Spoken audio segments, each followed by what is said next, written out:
राधे राधे दोस्तों, जय श्री हरि। छोटी दिवाली, जिसे नरक चतुर्दशी या रूप चौदस के नाम से भी जाना जाता है, इसके पीछे दो प्रमुख पौराणिक कथाएं हैं। नरकासुर वध की कथा, यह कथा सबसे ज्यादा प्रचलित है और इसी कारण इस दिन को नरक चतुर्दशी कहते हैं। प्राचीन काल में नरकासुर नामक एक अत्यंत क्रूर और अत्याचारी राक्षस था। उसने अपने बल से इंद्र आदि देवताओं को भी पराजित कर दिया था और स्वर्ग पर कब्जा कर लिया था। इतना ही नहीं, उसने 16,000 कन्याओं और रानियों का हरण करके उन्हें अपनी कैद में रखा था और तीनों लोकों में आतंक मचा रखा था। देवताओं और पृथ्वी के लोगों ने उसके अत्याचारों से मुक्ति पाने के लिए भगवान श्री कृष्ण से प्रार्थना की। नरकासुर को यह शाप मिला था कि उसकी मृत्यु केवल किसी स्त्री के हाथों से होगी, इसलिए भगवान श्री कृष्ण ने अपनी पत्नी सत्यभामा को अपना सारथी बनाया और नरकासुर के साथ युद्ध करने पहुंचे। प्रचंड युद्ध हुआ।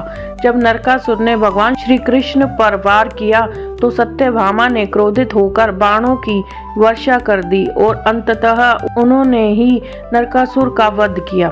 नरकासुर की मृत्यु के बाद भगवान श्री कृष्ण ने उसकी कैद से 16,000 कन्याओं को मुक्त कराया और उन्हें समाज में सम्मान दिलाने के लिए स्वयं उन्हें अपनी पत्नियों के रूप में स्वीकार किया।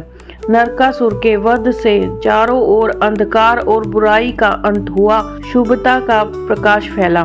यह घटना कार्तिक मास के कृष्ण पक्ष की चतुर्दशी तिथि को हुई थी, इसलिए इस दिन को नरक चतुर्दशी के रूप में मनाया जाता है, जो बुराई पर अच्छाई की जीत का प्रतीक है। प्राचीन समय में रंतिदेव नाम के एक धार्मिक और दानी राजा थे।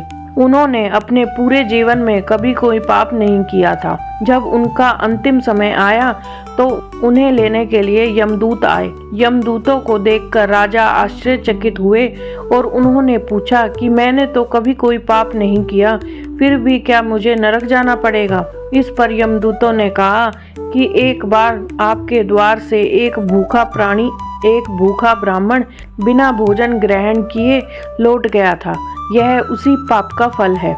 यह सुनकर राजा ने यमदूतों से 1 वर्ष का समय मांगा ताकि वह प्रायश्चित कर सके।